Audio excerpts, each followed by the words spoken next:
Hello, welcome guys. আজকে আপনাদের দেখাবো একটা চায়না ওয়েস্টার্ন বোর্ড। এটার মডেল হলো XSA901।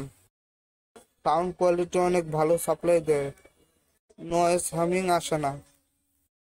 এই বোর্ডটি ব্যবহার করা হয় ক্লাস ডি এমপ্লিফায়ারে, bass, mid, treble, master volume, sound বাড়ানো কমানোর ভলিউম, আউটপুট, পাওয়ার, ইনপুট।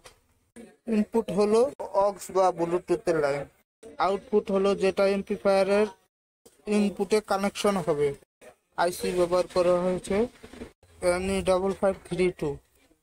এই আইসি গুলো মিডিয়াম কোয়ালিটি, 12 ভোল্ট থেকে 24 ভোল্ট দেওয়া যাবে, কিন্তু আমি সাজেস্ট করব 12 ভোল্ট দিতে। পাওয়ার সাপ্লাই বা পাওয়ার অ্যাডাপ্টার দিয়ে লাইন দিবেন। ট্রান্সফরমার দিয়ে পাওয়ার দেওয়া যাবে না, পাওয়ার দিলে বেশি দিন লাস্টিং করবে না। বিল কোয়ালিটি অনেক ভালো, ডাবল লেয়ারের পিসিবি। এবার দেখবো এটার সাথে কি কি দেওয়া হয়েছে। দুইটা আউটপুট ইনপুটের কেবল দেওয়া হয়েছে, পাওয়ার কেবল দেয়নি। প্লাস্টিকের 4টা নব দেওয়া হয়েছে,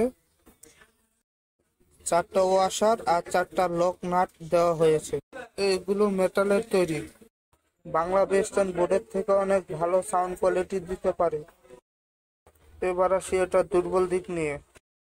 এই বোর্ডটার গেইন কম, সাউন্ড কোয়ালিটি ভালো, কিন্তু মিডিয়াম কোয়ালিটি কম্পোনেন্ট দিয়ে এটা তৈরি করা হয়েছে। আমি আগে বলেছি ট্রান্সফরমার দিয়ে চালানো যাবে না, কিন্তু চালালে বেশি দিন লাস্টিং করবে না। বাংলাদেশে অনেক কেচিংয়ে এটা ফিটিং হয় না।